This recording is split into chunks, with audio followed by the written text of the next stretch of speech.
Right breaking news చూస్తున్నాం. రంగారెడ్డి జిల్లా అబ్దుల్లాపూర్ మెట్ వద్ద విజయవాడ జాతీయ రహదారిపై ట్రావెల్స్ బస్సులపై ఎక్సైజ్ అధికారులు దాడులు చేశారు. 3 బస్సులో భారీగా గంజాయి పట్టుబడింది. గంజాయి తరలిస్తున్న 10 మందిని పోలీసులు అదుపులోకి తీసుకున్నారు.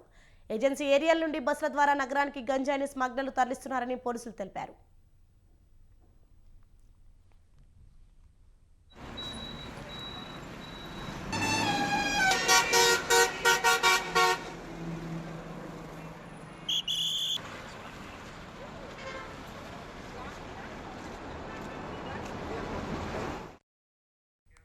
బ్రేకింగ్ న్యూస్ చూస్తున్నాం. మనం రంగారెడ్డి జిల్లా అబ్దుల్లాపూర్ మెట్ వద్ద విజయవాడ జాతీయ రహదారిపై ట్రావెల్స్ బస్సులపై ఎక్సైజ్ అధికారులు దాడులు చేశారు. 3 బస్సుల్లో భారీగా గంజాయి పట్టుబడింది. రైట్, ఇదే అంశంపై మరింత సమాచారం మా ప్రతినిధి ఉషా ఫోన్ లైన్లో అందించే సిద్ధంగా ఉన్నారు. ఉషా,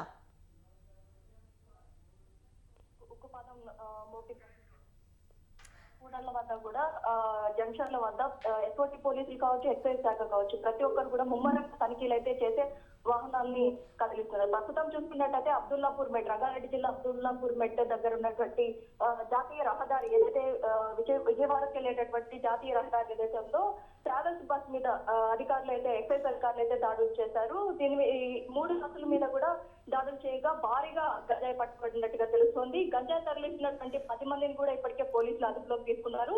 ఈ మొత్తం కూడా ఏజెన్సీ ఏరియా నుండి బస్సుల ద్వారా హైదరాబాద్ నగరానికి తరలి వస్తున్నట్టుగా గుర్తించారు అధికారులు. ప్రస్తుతం చూసుకున్నట్టయితే రాష్ట్ర వ్యాప్తంగా మత్తు పదార్థాలకు సంబంధించి గంజాయి ఇతర రాష్ట్రాల నుంచి కూడా ఇటు దిగుమతి అవుతుందనుకోవడంలోనే ఎక్కడికక్కడ కట్టడి చేసేందుకు ట్రై కమిషనరేట్ లో హైదరాబాద్ రాచకొండ ఈ 3 కమిషనరేట్ లో కూడా విస్తృత స్థాయిలో వాహనాలను అయితే తనిఖీ చేస్తున్నారు. Soni, right, thank you Usha.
Right, మరొక బ్రేకింగ్ న్యూస్ చూస్తున్నాం. సంగారెడ్డి జిల్లా ఐడిఏ బొల్లారంలో పరిధిలోని మిస్సింగ్ కలకలం రేపుతోంది. ఈ నెల 6వ తేదీన బ్రిజేష్ గోస్వామి అనే వ్యక్తి మిస్సింగ్ కేసు విచారణలో సంచలన విషయాలు వెల్లడయ్యాయి. నిందితులు బ్రిజేష్ అనే వ్యక్తిని హత్య చేసి కాజీపల్లి అటవీ ప్రాంతంలో పడేసినట్లు గుర్తించారు. ఈ కేసులో 4 నిందితులు పోలీసులు అరెస్ట్ చేశారు. అటవీ ప్రాంతాల్లో ఆస్తి పంజరంను గుర్తించారు. సంగారెడ్డి సిసిఎస్ పోలీసులు, బొల్లారం పోలీసులు సంయుక్త దర్యాప్తు చేస్తున్నారు.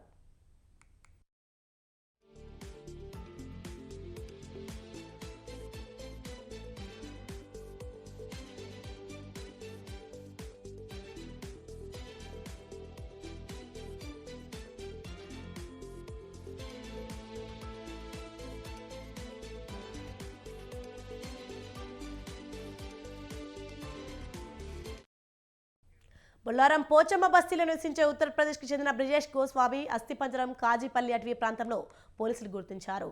ఈ కేసులో అనుమానితులైన రాజును విచారించగా అజయ్, సీతు, రాజు, విజయ్లు కలిసి బ్రిజేష్ గోస్వామిని హత్య చేసి కాజీపల్లి అటవీ ప్రాంతం కల్వర్ట్ కింద పడేశారు. అస్థిపంజరంను బంధువులు గుర్తించారు. రైట్, ఇదే అంశంపై మరింత సమాచారం మా ప్రతినిధి పవన్ ఫోన్ లైన్లో అందిస్తారు. పవన్, సంగారెడ్డి ఐడిఐ బొల్లారం సంబంధించిన పరిధిలో ఆ మిస్సింగ్ అయిన వ్యక్తి బ్రిజేష్ గోస్వామికి సంబంధించి ఒక హత్య కేసు సంబంధించి పోలీసులు కూడా నిందితులు అరెస్ట్ చేశారు. ముఖ్యంగా చూస్తే గోస్వామిని పూర్తిగా 40 నిందితులు హత్య చేసి పూర్తిగా అటవీ ప్రాంతంలో అతని పడేసినట్లుగా దీనికి సంబంధించి పోలీసులు గుర్తించారు. కాజీపల్లి అటవీ ప్రాంతాల్లో పూర్తిగా అస్థి పంజరాన్ని కూడా స్వాధీనం చేస్తున్నారు. మొత్తానికి చూస్తే మాత్రము 4 పోలీసులు అరెస్ట్ చేశారు.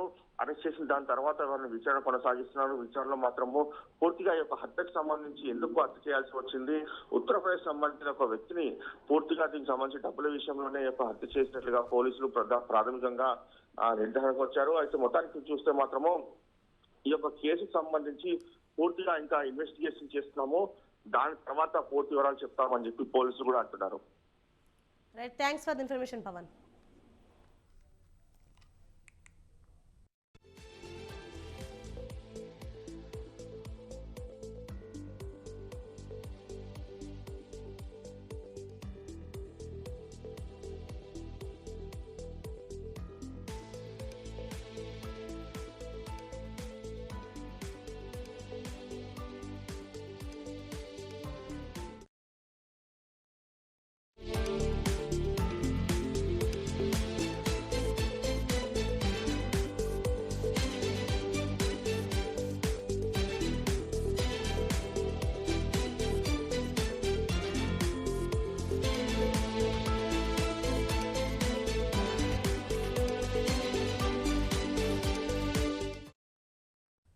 రైట్, బ్రేకింగ్ న్యూస్ చూస్తున్నాం. తెలంగాణ ముఖ్యమంత్రి రేవంత్ రెడ్డి డిప్యూటీ సీఎం బట్టి విక్రమార్కతో సహా మంత్రులంతా ఇవాళ ఢిల్లీకి వెళ్లనున్నారు.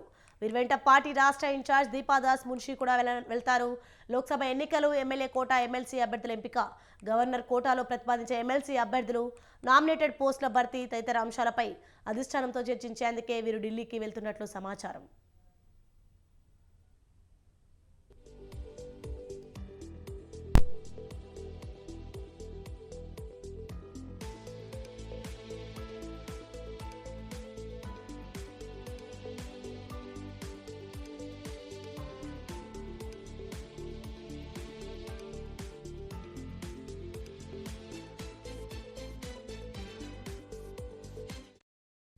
లోక్సభ ఎన్నికల్లో అనుసరించాల్సిన వ్యూహంపై కాంగ్రెస్ పార్టీ జాతీయ అధ్యక్షుడు మల్లికార్జున్ ఖర్గే, అగ్రనేత రాహుల్ గాంధీ తదితరులు రాష్ట్ర నేతలకు దిశానిర్దేశం చేయనున్నట్లు తెలుస్తోంది.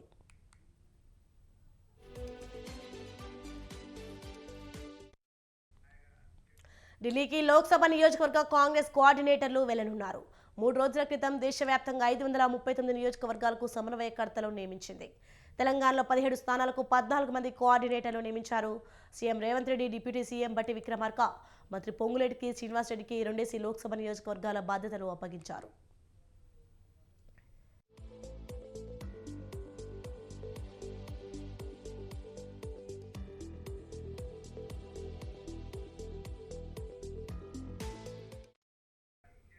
ఈ నెల 15న సీఎం రేవంత్ దావోస్ పర్యటనకు వెళ్లనున్నారు.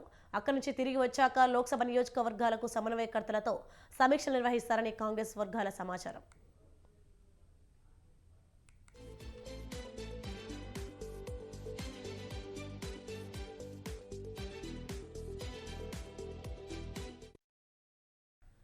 సీఎం ఢిల్లీ పర్యటన సందర్భంగా ఎమ్మెల్యే కోట, ఎమ్మెల్సీ ఎన్నికలకు అభ్యర్థులను ఖరారు చేసే అవకాశం ఉన్నట్లు తెలిసింది.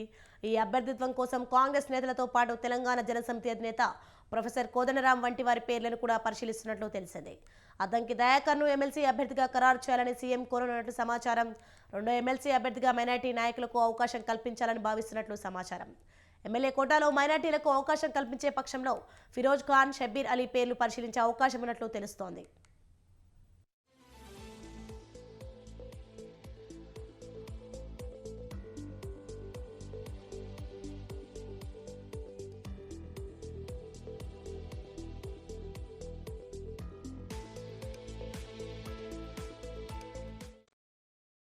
Welcome back. 4 ఎమ్మెల్సీ స్థానాల కోసం కాంగ్రెస్లో తీవ్ర పోటీ నెలకొంది. తమకు అవకాశం కల్పించాలని నేతలు గాంధీ భవన్కు క్యూ కడుతున్నారు. ఎమ్మెల్యే కోటాలో 2, పరిమిత కోటాలో వచ్చే 2 ఎమ్మెల్సీ స్థానాల్లో తమకు అవకాశం కల్పించాలని కోరుతున్నారు. అయితే ఇప్పటికే 4 అభ్యర్థుల పేర్లను కాంగ్రెస్ ఖరారు చేసినట్లు తెలిసింది. దీంతో ఆ 4 ఎవరు అనే చర్చ కాంగ్రెస్ శ్రేణుల్లో కొనసాగుతోంది.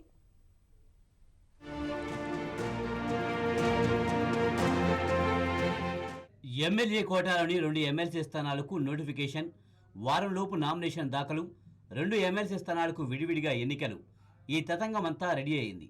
అయితే ఈ 2 స్థానాలు అధికార కాంగ్రెస్నే వరించనున్నాయి. ఎమ్మెల్సీ సీట్ల కోసం ఎందరో సీనియర్ కాంగ్రెస్ నేతలు పోటీ పడుతున్నారు. అసెంబ్లీ ఎన్నికల్లో టికెట్లు త్యాగం చేసిన నేతలు, పరాజయం పాలైన నేతలు, కొత్త నేతలు, ఇలా చాలా మంది నేతలు టికెట్లు ఆశిస్తున్నారు. అయితే 2 నేతలకు టికెట్లు కన్ఫర్మ్ అయినట్లు గాంధీ భవన్లో చర్చ జరుగుతోంది.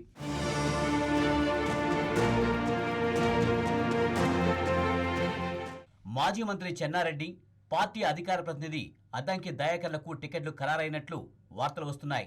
టీపీసీసీ క్రమశిక్షణ కమిటీ చైర్మన్గా ఉన్న చెన్నారెడ్డి టికెట్ త్యాగం చేశారు. వనపర్తి నుంచి చెన్నారెడ్డికి టికెట్ ఇచ్చినట్లే ఇచ్చి చివరి నిమిషంలో బీఫామ్ను మేఘారెడ్డికి ఇచ్చారు. అయితే చెన్నారెడ్డి పూర్తిగా ఆయనకు సహకరించారు. దీంతో చెన్నారెడ్డికి ఎమ్మెల్సీ ఇవ్వాలని కాంగ్రెస్ డిసైడ్ అయినట్లు సమాచారం.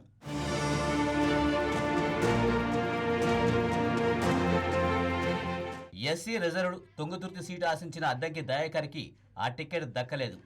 అయినా ఏమాత్రం అసంతృప్తికి గురికాకుండా పార్టీ గెలుపులో అద్దంకి దయాకర్ కీలక పాత్ర పోషించారు.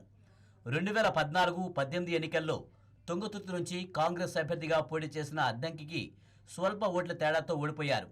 ఈ దఫా సైతం టికెట్ మరొకరికి ఇచ్చినా ఆయన ఏమాత్రం బాధపడలేదు. ఎంతో హుషారుగా పార్టీ విజయం కోసం పనిచేశారు. ఈ కారణాల వల్ల అద్దంకి దయాకర్కు ఎమ్మెల్సీ సీటు దక్కడం దాదాపుగా ఖాయమని సమాచారం. అయితే మాజీ ఎమ్మెల్యే జగ్గారెడ్డి పేరు పరిశీలనలో ఉన్నట్లు తెలుస్తోంది.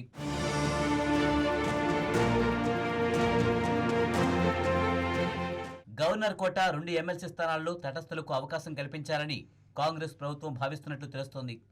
అయితే గవర్నర్ దీనికి సుముఖంగా ఉంటారో లేదో తెలియని పరిస్థితి ఉంది. బీఆర్ఎస్ ప్రభుత్వంలో ఆ పార్టీ నేతల పేర్లను గవర్నర్ తిరస్కరించారు. ఈ కారణంగా విద్యారంగంలో విశేష అనుభవం గల ప్రముఖులకు గవర్నర్ కోటాలు ఎమ్మెల్సీగా నామినేట్ చేయాలని కాంగ్రెస్ డిసైడ్ అయినట్లు సమాచారం. ఇందులో భాగంగానే ఉద్యమ నేత కోదండరాం, ముఫకాంజా కాలేజీ చైర్మన్ జాఫర్ జావిద్ పేర్లను ఫైనలైజ్ చేసినట్లు తెలుస్తుంది.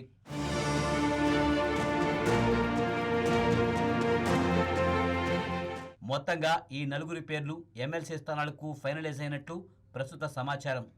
చివరి నిమిషంలో ఏమైనా మార్పులు జరిగితే మాజీ మంత్రి Shabbir Ali, PCC working president Mahesh Kumar Goud, Jaggareddy, Patel Ramesh Reddy వంటి నేతలకు ఎమ్మెల్సీ అవకాశం రావచ్చునని హస్తం పార్టీ సీనియర్ నేతలు వ్యాఖ్యానిస్తున్నారు.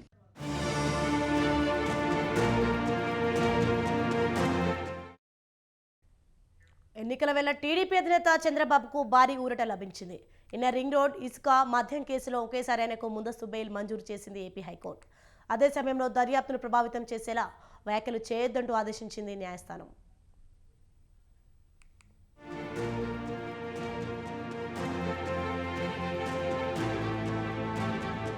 టీడీపీ అధినేత చంద్రబాబుకు పెద్ద రిలీఫ్ దొరికింది.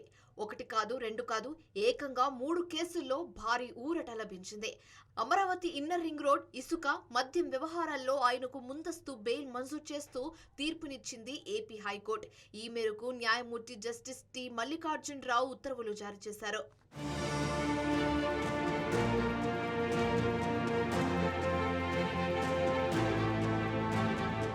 టీడీపీ ప్రభుత్వ హయాంలో ఇన్నర్ రింగ్ రోడ్ ఇసుక మద్యం వ్యవహారాల్లో అక్రమాలు జరిగాయంటూ చంద్రబాబుపై కేసులు నమోదు చేసింది ఆంధ్రప్రదేశ్ సిఐడి. దీంతో ముందస్తు బెయిల్ కోరుతూ ఆయన రాష్ట్ర ఉన్నత న్యాయస్థానంలో 3 వేర్వేరు పిటిషన్లను దాఖలు చేశారు.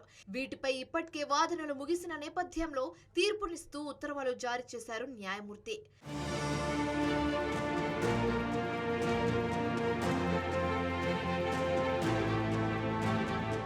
అయితే ముందస్తు బెయిల్ ఇచ్చిన న్యాయస్థానం దర్యాప్తు ప్రభావితం చేసేలా మాట్లాడవద్దంటూ టీడీపీ అధినేతను ఆదేశించింది. అంతేకాదు పిటిషనర్లకు 48 గంటల ముందు నోటీస్ ఇచ్చాకే విచారించాలని సిఐడిని ఆదేశించింది ఏపీ హైకోర్టు.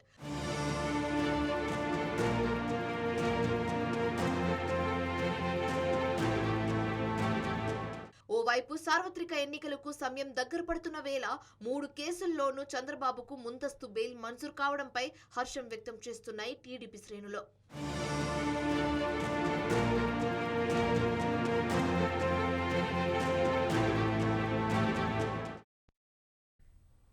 టీఎస్పీఎస్సీ ప్రక్షాళనకు రంగం సిద్ధమవుతోంది. ప్రస్తుతం ఉన్న కమిషన్ సభ్యుల రాజీనామాలకు గవర్నర్ ఆమోదం తెలపడంతో కొత్త నియామకాలకు లైన్ క్లియర్ అయింది.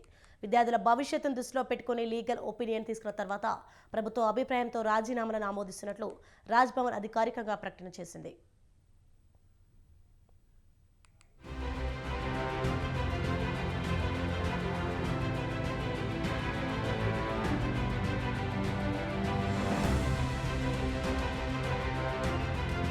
టీఎస్పీఎస్సీలో కీలక పరిణామం చోటు చేసుకుంది. టీఎస్పీఎస్సీ చైర్మన్ జనార్దన్ రెడ్డి, సభ్యులు కారం రవీందర్ రెడ్డి, సత్యనారాయణ, బండి లింగారెడ్డి రాజీనామాలను గవర్నర్ తమిళిసై సౌందరరాజన్ ఆమోదం తెలిపినట్లు అధికారిక ప్రకటన చేసింది రాజ్భవన్. 2021 మే 21న టీఎస్పీఎస్సీ చైర్మన్గా బాధ్యతలు తీసుకున్న జనార్దన్ రెడ్డితో పాటు కమిషన్ సభ్యులు రాష్ట్రంలో కొత్త ప్రభుత్వం ఏర్పడగానే రాజీనామా చేశారు. అయితే ఈ రాజీనామాలపై గవర్నర్ వెంటనే నిర్ణయం తీసుకోకుండా లీగల్ ఒపీనియన్ తీసుకున్నారు. దీంతో పాటు కొత్తగా ఏర్పడిన రాష్ట్ర ప్రభుత్వం యొక్క అభిప్రాయాన్ని కూడా గవర్నర్ పరిగణలోకి తీసుకున్నారు.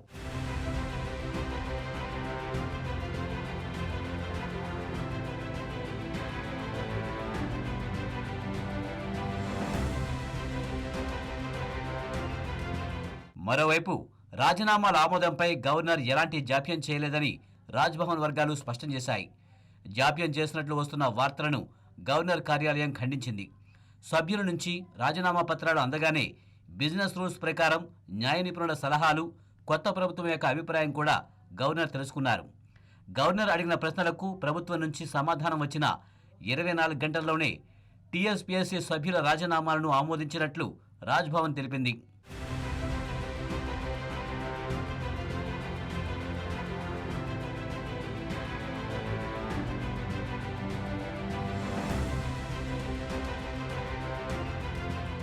ఇకపోతే టీఎస్పీఎస్సీ పేపర్ లీక్ వ్యవహారంలో సీట్ దర్యాప్తు కొనసాగుతున్న నేపథ్యంలో సభ్యుల రాజీనామాలపై భవిష్యత్తులో ఎలాంటి న్యాయపరమైన చిక్కులు ఎదురుకాకుండా ఉండేందుకే గవర్నర్ లీగల్ ఒపీనియన్ తీసుకున్నారని రాజ్భవన్ కార్యాలయం పేర్కొంది. అదేవిధంగా రాష్ట్ర ప్రభుత్వానికి గవర్నర్ పలు కీలక సూచనలు చేశారు. పేపర్ లీకేజీ వ్యవహారంలో తప్పు చేసిన వారిపై చట్టపరంగా కఠిన చర్యలు తీసుకోవాలని సూచనలు చేశారు. విద్యార్థుల భవిష్యత్తును దృష్టిలో పెట్టుకుని రాజీనామాలను వెంటనే ఆమోదిస్తున్నట్లు అధికారికంగా ప్రకటన చేశారు గవర్నర్.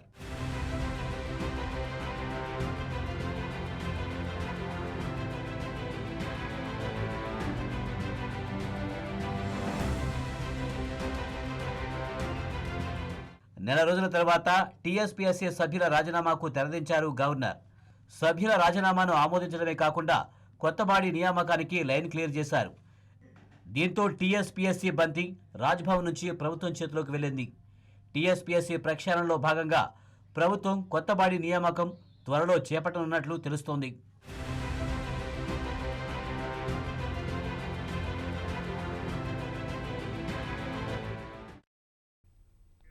మాజీ ముఖ్యమంత్రి వైఎస్ రాజశేఖర రెడ్డి కుమార్తె కాంగ్రెస్ పార్టీ నాయకురాలు శ్రీమతి వైఎస్ షర్మిల కుమారుని వివాహ వేడుక విషయమై బిజీగా ఉన్నారు.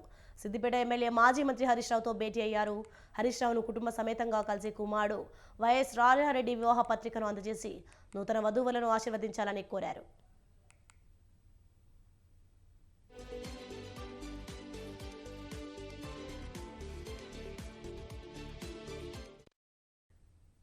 రాహుల్ గాంధీ ఆధ్వర్యంలో కాంగ్రెస్ తలపెట్టిన భారత్ జోడో న్యాయ యాత్రకు ఆదిలోనే హంసపాడు పడింది.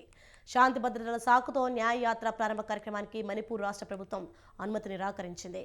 మణిపూర్ ప్రదేశ్ కాంగ్రెస్ కమిటీ అధ్యక్షుడు కె మేఘచంద్ర ఈ విషయాన్ని వెల్లడించారు.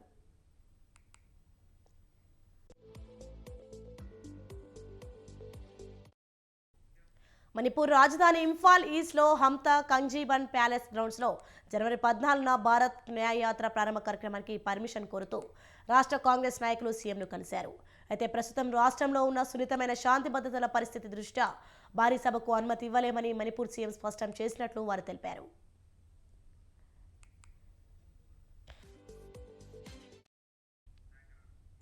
ఇది చాలా దురదృష్టకరమని, ప్రజల మౌలిక హక్కులను కాలరాయడమేనని మేఘచంద్ర అన్నారు.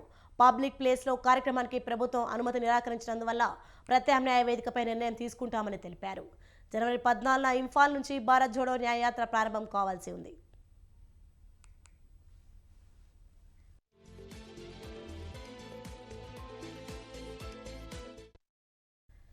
మణిపూర్లో యాత్ర ప్రారంభమవుతుందని, మరో ప్రదేశంలో యాత్ర ప్రారంభ కార్యక్రమం నిర్వహిస్తామని కాంగ్రెస్ ప్రధాన కార్యదర్శి వేణుగోపాల్ వెల్లడించారు. వారం 10 రోజులుగా పర్మిషన్ కోసం మణిపూర్ చీఫ్ సెక్రటరీని, పోలీస్ చీఫ్ను కాంగ్రెస్ ప్రతినిధులు సంప్రదిస్తున్నారని ఆయన వివరించారు.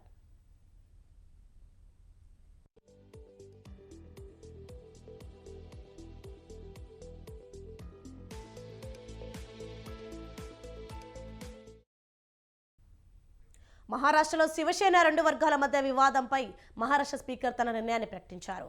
ముఖ్యమంత్రి ఏక్నాథ్ షిండే నాయకత్వంలోని శివసేన వర్గమే అసలైన శివసేన అని స్పీకర్ రాహుల్ నర్వేకర్ ప్రకటించారు.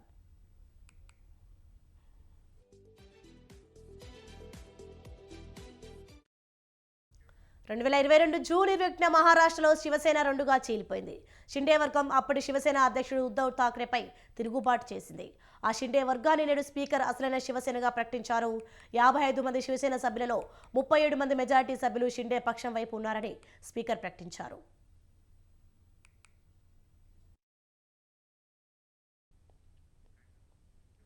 శివసేన పార్టీ చీలిపోయిన తర్వాత ఒకరిపై మరొకరు అనర్హత వేటు వేయాలని కోరుతూ శివసేన వర్గాలు దాఖలు చేసిన క్రాస్ పిటిషన్లపై అసెంబ్లీ స్పీకర్ కీలక తీర్పు ప్రకటించారు.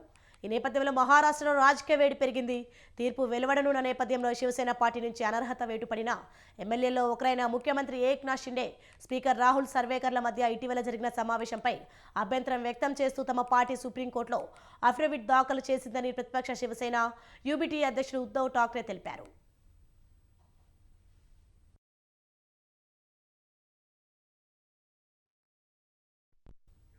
1999లో శివసేన పార్టీ ఏర్పడినప్పుడు ఆమోదించిన పార్టీ నియమ నిబంధనలకు అనుగుణంగా 2018 నాటి నాయకత్వం వ్యవస్థ లేదని స్పీకర్ తన అభిప్రాయం ప్రకటించారు.